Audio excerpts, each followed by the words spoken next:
Hello, my friends. Today, let's start with the situation at the border because the Ukrainian armed forces continue trying to break through into Russian territory. The Russians report that Ukrainian forces are fighting in the settlement of Tyotkino and are trying to establish a foothold there.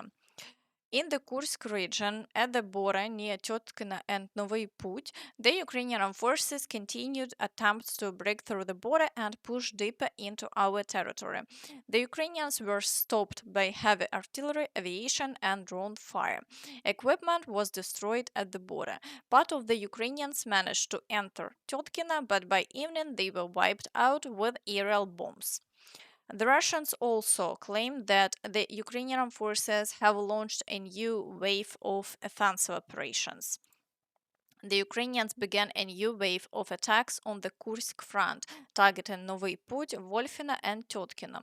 Tanks, ATVs, and infantry fighting vehicles are trying to break through into Novy Put through Dragon's Teeth obstacles. Ukrainian infantry continues attacking on the outskirts of Tyotkino toward the airborne forces stronghold near the railway station. The Ukrainians are also attacking on foot through tree lines in the direction of Volfino.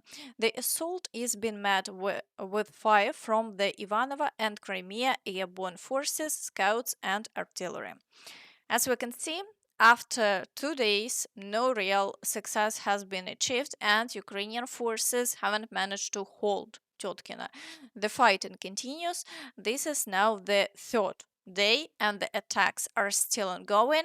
This suggests that so far the Russians are managing to repel our assaults and destroy our equipment. They've even published video evidence showing Ukrainian equipment being hit, which matches the actual situation. So, unfortunately, the situation here is grim. Even geolocation maps confirm that there has been virtually no progress in 3 days.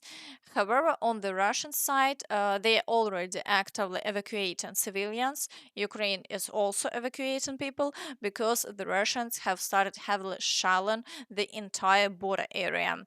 Friends, what do you think? What's the point of this operation if the Ukrainian armed forces just retreated from the Kursk region? Be sure to share your thoughts in the comments. As for the Sumy and Kursk directions, fighting is still ongoing there. The Russians still haven't been able to fully push the Ukrainian armed forces of Russian territory.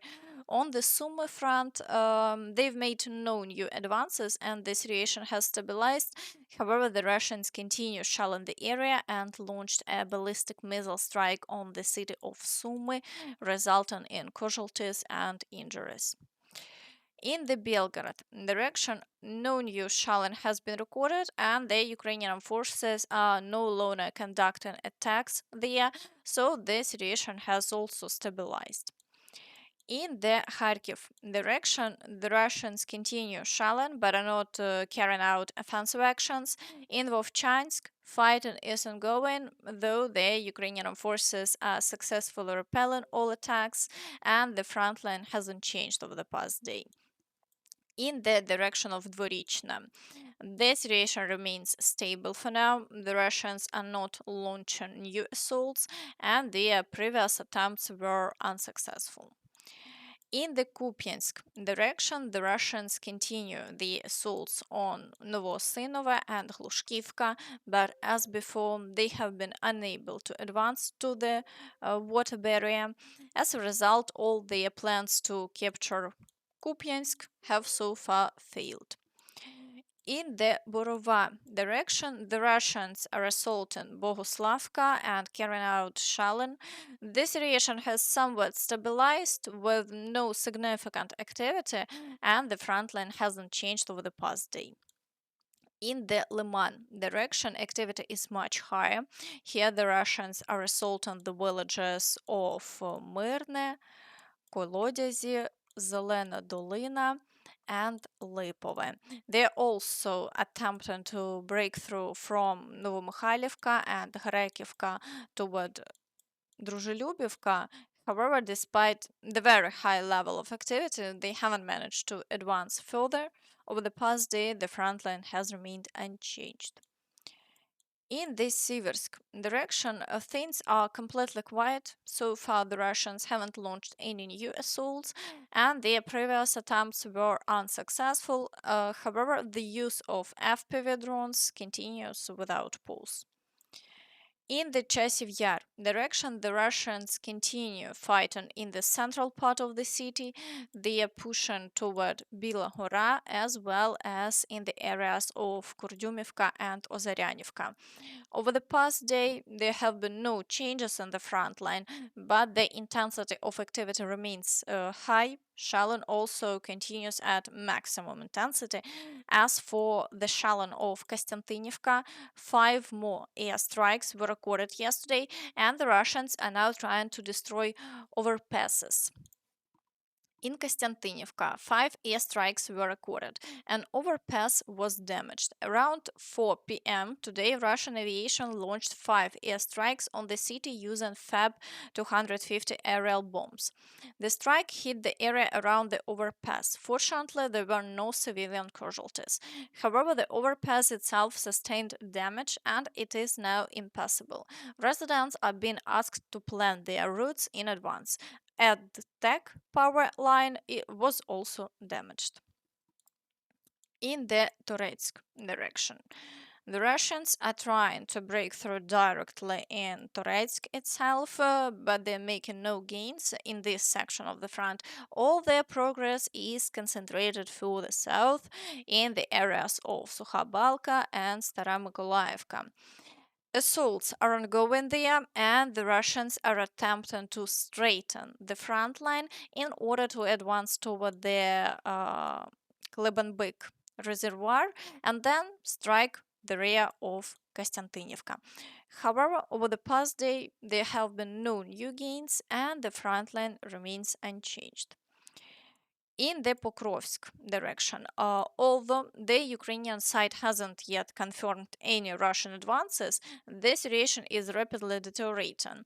In addition to around 8 assaults being recorded in the past day and over 100 assaults in recent days, the Russians claim to have captured Lysivka and made advances near Malynivka and Nova Poltavka. So far, the map doesn't show changes since this information hasn't been officially confirmed by Ukraine. However, based on geolocation data and published video footage, it's already clear that Russian forces are gradually pushing through the defenses and the front line is now effectively running along the highway. In fact, the Russians have already entrenched themselves on the outskirts of 2 settlements. Activity in this sector is extremely high and the assaults continue non-stop. Hopefully, there is a strong defensive line near Malynivka that can hold the Russian advance. For now, we wait to see how the situation unfolds. Already this night, reports from the Ukrainian forces indicated that Russian forces have once again advanced toward Novoolenivka. The Russians displayed a flag in the northern part of Novoolenivka, thereby confirming full control of the settlement. The Russians advanced 900 meters through residential areas and will likely continue moving north along the highway between the river, aiming to reach the western part of Yablunivka. Another possible route is through forest plantations, but the previously mentioned path appears safer for them. Additional steps may be taken to isolate 3 settlements to the northwest, Popiev Yar, Poltavka, and Rusin Yar, to prevent Ukrainian counterattacks. Thus, one Russian group will focus on defending against attacks from the northwest, while another will conduct assaults toward the northeast. It's still unclear how they will act from the direction of Alexandropilla, whether they will move north or begin pressure on the settlement of Zorya from the west. This will become clearly later. In the Kurakhove direction, the Russians continue to assault Kotlyarivka, Troitsk, Lysivka and Odradne. As for Kotlarivka, the Ukrainian side hasn't yet confirmed any Russian advances. For now, it remains a gray zone and fighting continues. If the Russians manage to fully entrench themselves in the village, it will then fall into the red zone. Currently, it's confirmed that Russian troops are trying to encircle the village across open fields and proceed toward the Dnipropetrovsk region. In the direction of Velyka Novosilka, the Russians are trying to break through past the Dniproenergia area, heading toward the village of Komar. They are also storming Huliaipole, Novy Put, and attempting breakthroughs near Novosilka. FPV drones and artillery are actively used here as well, but the Russians have been unable to advance and the front line remains unchanged over the past 24 hours. In the Huliaipole direction, Russian forces are pushing toward the village of Vysoke and Ashalan frontline settlements. It's worth noting that compared to previous months, the number of active directions has significantly increased, both along the border and the front line. Russia is ramping up its activity and stretching the fighting across the entire line of contact. This continues to deteriorate the situation as the Russians understand they have numerical superiority and are trying to widen the front. In the Zaporizhzhia direction, assaults on Novodanilivka, Novoandriivka, Militia Buky, Stepove, and Kamiansk are ongoing. However, there have been no changes to the front line. Ukrainian forces are successfully repelling all attacks. Thus, Russia's broad offensive in the Zaporizhzhia region appears to have failed for now. In the Kherson direction, shelling of the right bank continues, and the Russians are attempting to infiltrate small sabotage reconnaissance groups across the Dnipro River. According to the latest information, Russia is reportedly amassing forces for a potential large-scale crossing using around 300 boats. The idea seems to be that even if most are destroyed by the Ukrainian forces, some troops may still reach the right bank and attempt to establish a foothold. As of now, no new assaults have been recorded in the past 24 hours. And Russian military bloggers are complaining that they've been ordered to at least pretend they've captured a bunch of settlements by May 9 just for show. All right, comrades, officers, warrant officers, sergeants, and soldiers. Bad news. Just now, during a briefing, they laid out the strategic task for all forces of the special military operation. By midnight on 5th of May 2025, our units must liberate as many settlements as possible, or at least dash in quickly, and plant flags there. The emphasis was specifically on putting up flags and getting photo video evidence of it. Actually taking control of the settlements and clearing them was secondary. The main task given to everyone is to report up the chain that a flag has been planted. So congratulations, the flag planting saga begins. How many troops will die? Nobody gives a damn right now. The priority is a pretty picture and a report. Meanwhile, Kellogg claimed that Ukraine allegedly wants to freeze the conflict. Ukraine wants to freeze the conflict along the current lines of contact and establish a 30-kilometer demilitarized zone, Kellogg stated. His words as the special envoy of US President Donald Trump were cited by Clash Report.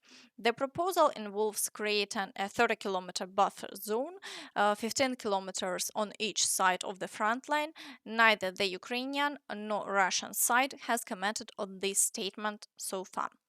As you can see, the talks are happening, but on the ground, the fighting continues, and every day the intensity only grows. And that's all from me. So please don't forget to like this video, subscribe to the channel, and hit the notification bell to stay updated on all the latest news. Thank you for watching and see you next time. Bye bye.